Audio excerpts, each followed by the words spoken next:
Hi everyone. Happy Thanksgiving week to you if you're in the United States like me. Otherwise, I hope you had a great week of comic collecting. I actually wasn't able to get to the comic book store this week. I was too busy with work and, all the festivities that we have here in the United States, which is great. I spent it here with my family, obviously tried to stay safe in our pandemic that we're in. However, because I do pre-order, which I've talked a number of times about from my comicshop.com, I'm sure that I'm going to get the books that I wanted. Some store variants that I ordered a little while ago finally came. This is a spectacular Silver Surfer Black one. It's Thor number 9. This one, as you probably know or have heard, this is the homage to Thor, Silver Surfer 4, where Thor and Silver Surfer are battling it out. It's just from a different perspective. You can see the reflection of Thor right in his forehead here. It's just a really awesome cover. I got this one from Slab City Comics, and unfortunately, although they shipped it very safely, and the box looked great, either way, the corner on this one is crunched up. I did contact them and they were great. They right away said that they had an extra trade one and they'd get it out to me. So I was very happy with their customer service. Once again, slabcitycomics.com, so check them out.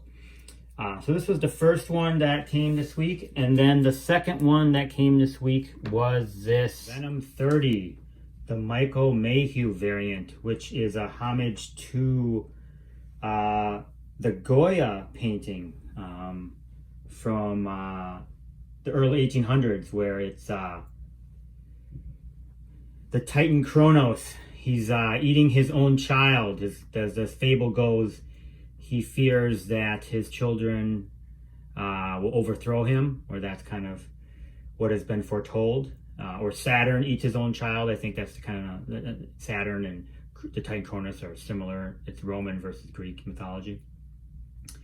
And so this is a homage to that, and it's kind of interesting because obviously it's Null and Venom, his child. He's eating his own child. Is he afraid that some of these symbiotes might overthrow him? He's the father. So that's kind of an interesting one. The other one is I was just a little bit disturbed by this particular cover, which, I think about as a kid, they'd never produce a cover like this. It's too, out there. And it's not like it's that out there, but it's a great cover. And as soon as I saw it, I knew that I wanted to get it. And I think you can still buy them. They're on eBay. I think they're probably about $50 a crack or something like that, maybe a little bit less. I don't even know. I think I bought it from Black Cape Comics. They might even have some still there that you could grab. And they shipped them really safely, so they're in really, really good shape. And I like Mayhew. I think I got an X-23 cover. I think X-Men 10 it was a couple months back. That was a really awesome cover. So this is one to look for. And if you're interested, like I said, you can grab them off of eBay or Black Cape Comics. All right, well, let's get into some Star Wars conversation. So this week was the Jedi episode of Mandalorian, which we saw for the first time live action Ahsoka Tano, which was spectacular. I really enjoyed the episode. Also got a small cameo, or I guess it wasn't even a small cameo, but of Michael Biehn, who's a great actor from Aliens, Terminator, The Abyss. He's had a lot of great roles, and I really enjoyed seeing him. I think, at this point, you can tell that Dave Filoni, who did Clone Wars and Rebels, has really taken over, which is a good thing in my mind. I did a review of Rebels. I've seen about 75% of Clone Wars. I've seen like the first 2 or 3 seasons and then like the last 2 seasons, and was really enjoyed those. Thrawn obviously is the character that I have talked a lot about on this channel. There's a number of, I did one almost all on his different comics, and where I think he might play in the Star Wars universe. I think he's a huge character. From the spec perspective, we have I do have his first appearance in non-canon. That is sent off to CGC right now, but this is his first one in canon, and retells the Timothy Zahn stories. So this is all three of these, and the one behind is the first comic. So this is the cover A, the 1 in 10, and behind here, and this one I have signed by Timothy Zahn. I'm gonna probably end up sending this off to, I don't know, maybe to CBCS. So this comic is one you should potentially look at. I think they were selling for $5. Now they're selling for $20-25 on eBay, and I think they're just gonna skyrocket.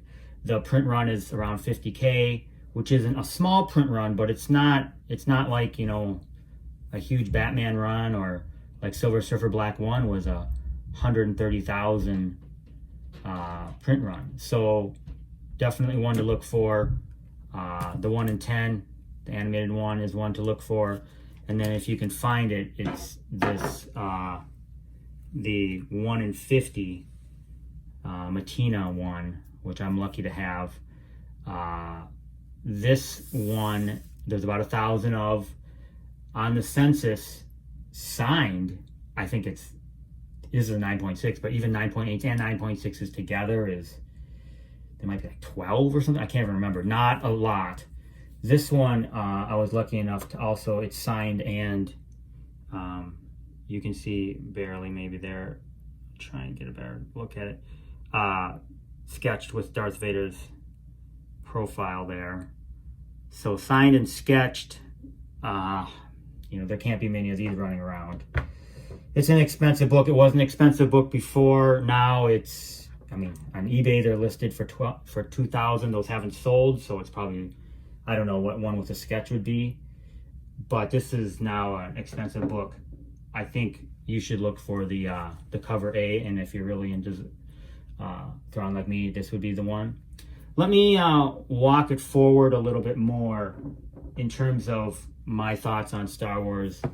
I'll put these back just because they're... Oh, another one, which... And I'll link my Thrawn video on comics. It talks about the different ones, print runs, the history and whatnot. This is the second one. The print run went way down, of course, as it normally does. So this one had the first appearance of his nemesis in this run. So that would be one potentially to look at. There are 1 in 25s of all the runs, and they're pretty awesome covers. So you could look for those.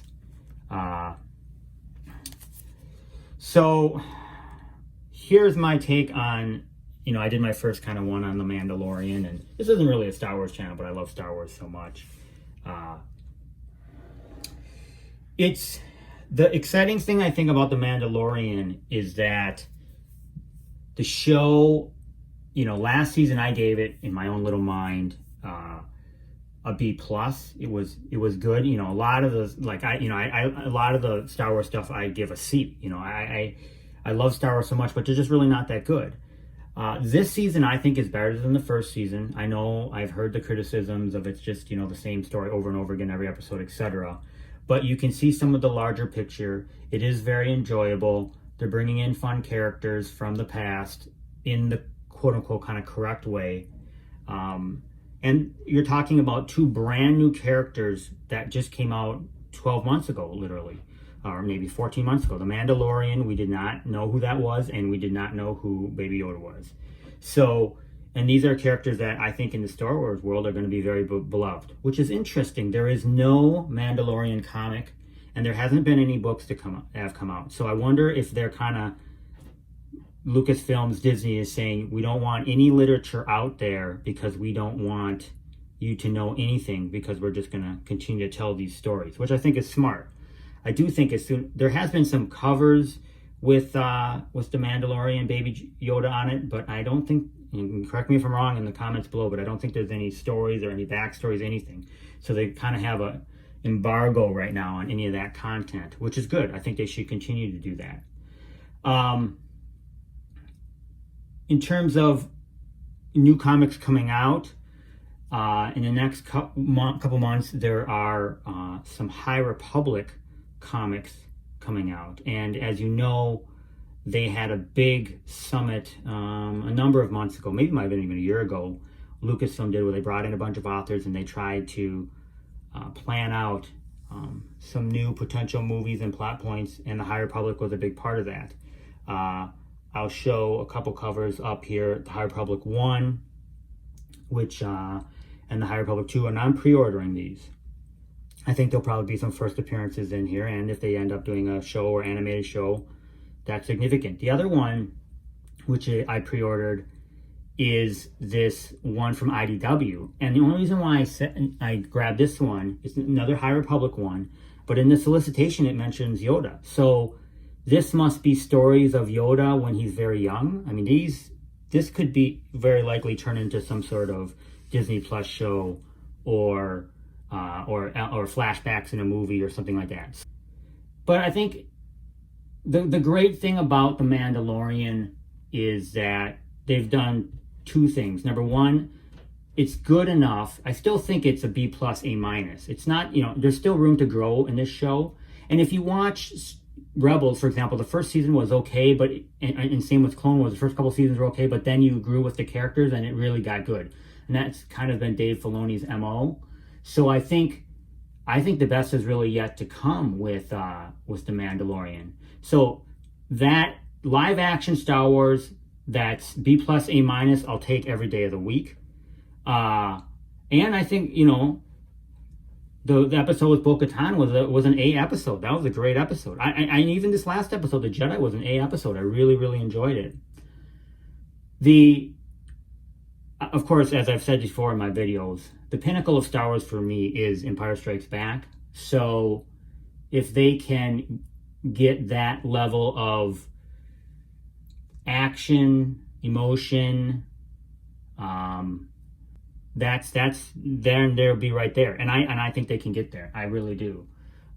Which is even to get a whiff of that, I think is spectacular after you think about some of the Star Wars that we've seen.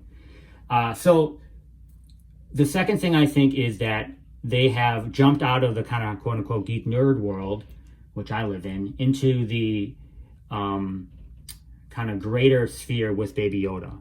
A lot of people that might not be quote unquote Star Wars fans have been pulled back in, or maybe for the first time, with Baby Yoda. And so that is a critical piece.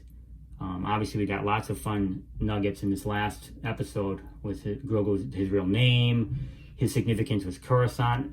He was trained. Another good thing that I just was huge for me is he just didn't naturally be able to use the Force.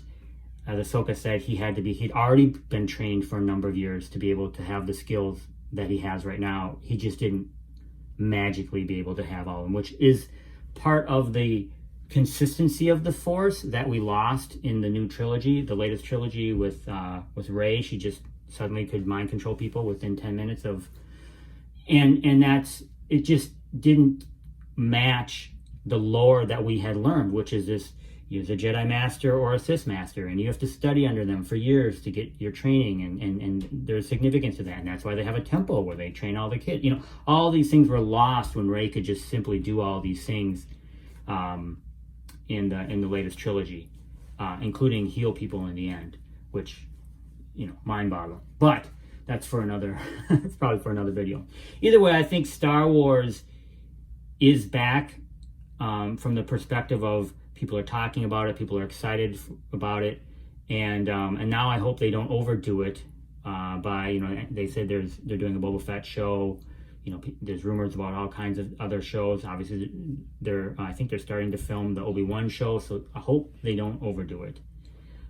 And that's about it. Thank you very much for watching my video.